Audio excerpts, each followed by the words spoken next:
Mas o mundo é outro, gente. O mundo é outro. Você está preparado para esse mundo? Acabou aquele mundo de Pax Americana, daquele cinismo, né? Porque paz de verdade a gente nunca teve, né? Mas num mundo de uma única grande potência que capitania politicamente o mundo, esse mundo não existe mais. Então agora é tiro e porrada e bomba. Acabou. Se você acha que é uma era de polarização que a gente está vivendo, entenda, essa era de polarização veio para ficar. Porque isso que a galera chama de polarização, eu chamo de luta de classes. E ela tá assim porque os antagonismos estão mais expostos. Porque crise do capitalismo, meu camarada. Crise do capitalismo. Essa crise que está aí agora, ela é produto de uma soma de crises, de um histórico de crises. E o capitalismo funciona assim. A crise que vai ter daqui a pouco, ela vai acontecer mais rápido e mais forte. Isso vem acontecendo até o momento onde a crise vai se generalizando, vai havendo a generalização da crise. E aí, então, os estados, para defender suas burguesias, seu capital, levantam suas armas. E é isso que os Estados Unidos está fazendo. Eu peguei essa matéria aqui apenas para ilustrar. Né? Isso aqui é o Biden dando a entender que vai interferir na operação de compra, tá, da US Steel, né, pela Nippon Steel, ou seja, uma empresa japonesa que estaria comprando, o que já comprou, já foi feito o negócio. A ideia agora é que o Biden possa melar um negócio.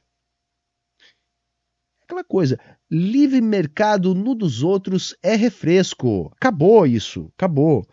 Eles vão tentar sustentar, né, mais um pouco desse teatrinho, mas o mundo agora é esse. É os Estados Unidos e a Europa se defendendo como bloco e atacando como bloco. E o alvo é a economia da China, que já supera em competitividade a economia dos Estados Unidos. Tá? Por exemplo, muita gente gosta de dizer que a China vai quebrar amanhã. A China está quebrando amanhã nos últimos 25 anos. Ou pelo menos nos últimos 15, vai. E agora, como já é dito há bastante tempo, o grande vilão é o setor imobiliário, que já correspondeu a 25% da economia da China e ainda hoje corresponde a mais de 20%, mas que perdeu força. O que vai acontecer? As cidades fantasmas na China? Como é que a China vai lidar com isso? Gente, a gente já devia ter aprendido. Né? O caso da Evergrande. Mas a galera insiste em repetir as mesmas coisas. Eu trouxe essa matéria aqui também para ilustrar. Mais uma vez, o setor na China enfrenta dificuldades. Por quê? Por causa que aquele ritmo acelerado de crescimento já não vai ter como se sustentar. Então muda um pouco a estrutura do mercado. Mas o que diz na matéria, o que dizem os chineses é o seguinte: ok, isso já era esperado. Nós não vamos alimentar bolhas. Então, se as empresas se alavancaram demais, construíram demais e tiveram um prejuízo, quem vai ser salvo, e é isso que os chineses estão dizendo, serão os consumidores. Os consumidores, os burgueses, terão suas fortunas liquidadas. É isso que diz a matéria. Se o setor imobiliário começar a enfrentar dificuldades, as empresas hão de quebrar. O Estado vai encampar aquilo que é necessário para garantir as entregas dos trabalhadores e trabalhadoras que adquiriram os imóveis, e o patrimônio dos burgueses é que será liquidado. Porque quando começou a onda de crise do setor imobiliário na China, os bancos provinciais da China começaram a ajudar empresas do setor. E isso começou a crescer. Quando o governo chinês percebeu isso, o que o governo chinês fez? O governo chinês foi lá e disse: não, isso também não vai ser uma farra. Nós vamos sim evitar a quebra do setor, mas vamos garantir que os trabalhadores e trabalhadoras não sejam prejudicados. Os capitalistas que não respeitarem os princípios de bem-estar da população chinesa serão os prejudicados. Gente, é importante, e por isso eu destaquei isso, porque uma das discussões que a gente tem que fazer é: na China existem bilionários, existem capitalistas, sem sombra de dúvida. A questão central é o controle político. Eu não vou afirmar que os bilionários chineses não interfiram no governo, não têm um poder político. É evidente que tem, afinal de contas, as relações são predominantemente capitalistas de produção na China. Agora, eu estou cada dia mais convencido que os capitalistas chineses não têm o mesmo nível de poder e influência sobre o governo como os capitalistas do mundo inteiro têm sobre os governos dos seus países. Lá a coisa é diferente, por isso que a postura é diferente. E o mundo não entende isso, porque é uma lógica que o mundo inteiro não opera. E o foco da China é, ok, se o nosso mercado imobiliário foi determinante para chegarmos até aqui, e agora ele não consegue mais crescer no ritmo que ele crescia antes, não tem problema. Agora o nosso objetivo não é mais desenvolver o mercado imobiliário. Esse já está desenvolvido e pode continuar crescendo, porém não no mesmo ritmo. Agora, o nosso objetivo é desenvolver setores de alta tecnologia, setores mais dinâmicos da economia. Então, se por um lado eles vão deixar que o crescimento do setor imobiliário comece a diminuir, eles estão apostando que o crescimento da China continuará, porque no setor de tecnologia eles vão crescer mais rapidamente. Já estão fazendo isso, gente. E isso faz com que a China seja muito mais competitiva no mercado global que o mundo capitalista, porque tem essa economia dirigida pelo Estado, planejamento de longo prazo.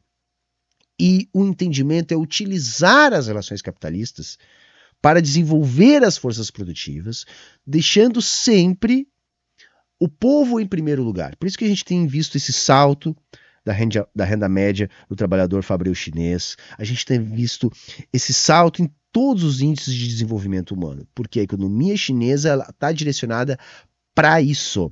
E aí a reação do mundo aos chineses é uma reação que só mostra o quão cínico é o discurso deles, gente. Veja essa manchete aí. Como que as plantas chinesas estão invadindo a Europa? Invadindo. Saca? Quando são as empresas deles, aí é livre mercado. Aí beleza. Nossa, é o livre mercado chegando na América, na África, na Ásia. Não. Quando é a China que chega na Europa, ela invade. Invade. Os capitalistas não estão prontos para esse novo mundo. Não estão prontos para esse novo mundo.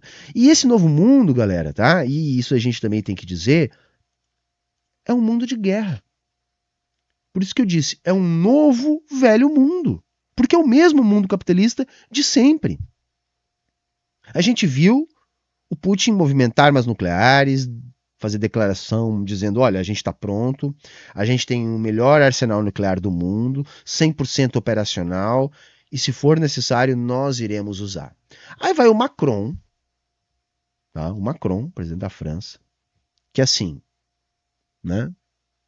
Militarmente uma força de segunda grandeza, que depende da proteção da OTAN, diga-se de passagem, dos Estados Unidos, né? Não tem uma posição tão rebaixada quanto a da Alemanha, é verdade, pelo menos na questão bélica, onde a Alemanha parece ser uma sucursal dos Estados Unidos, né? Embora não precisasse ser, mas ainda assim é rebaixada. Aí o Macron vem dizer, não, então tá, vamos lá, vamos mandar tropa para a Ucrânia, vamos dobrar a aposta. O que está por trás aí é o novo mundo que está nascendo, gente. A França não seria nada sem suas colônias, que estão até hoje se levantando em África. Hã? E a China e a Rússia articulando no continente africano fortalecem esses movimentos. Então a Rússia levanta a voz, ou melhor, a França levanta a voz para a Rússia também por causa da África, gente. Também por causa da África. Chegou num ponto onde não dá mais para voltar. Agora as nações vão ter que ir para a guerra. E vão ter que se colocar mais diretamente umas contra as outras.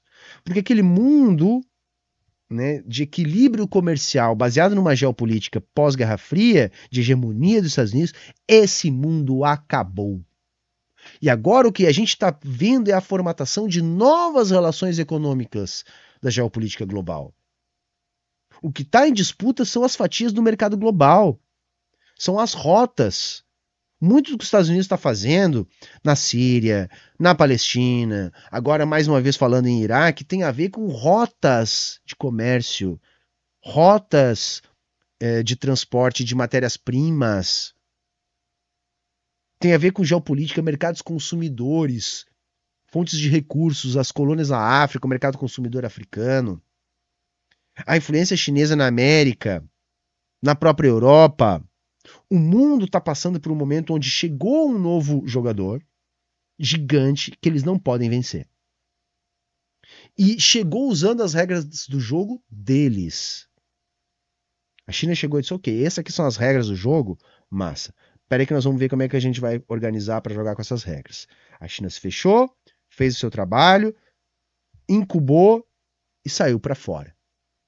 E quando saiu, soltaram o monstro da jaula. Demorou um tempo até as potências estabelecidas perceberem que não poderiam competir com a China nas regras do seu jogo.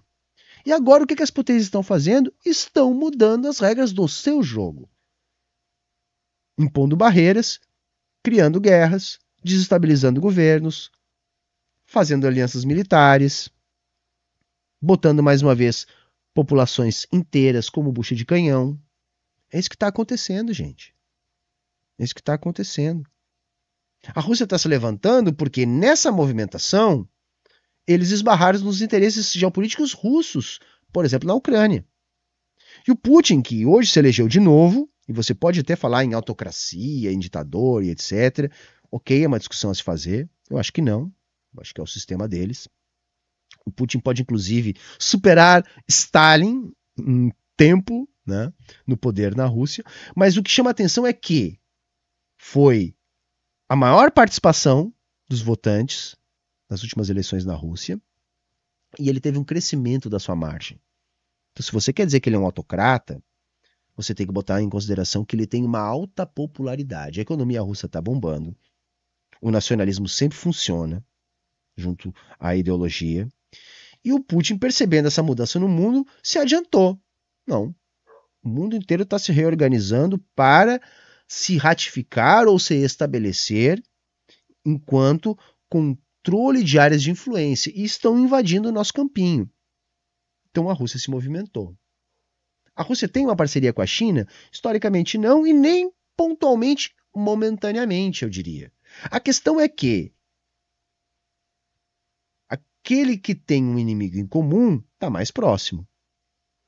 Então essa proximidade que se estabeleceu entre China e Rússia é muito mais por ter o interesse de reagir às ações geopolíticas militares do Ocidente, que está se movimentando no tabuleiro, justamente porque o mundo é outro.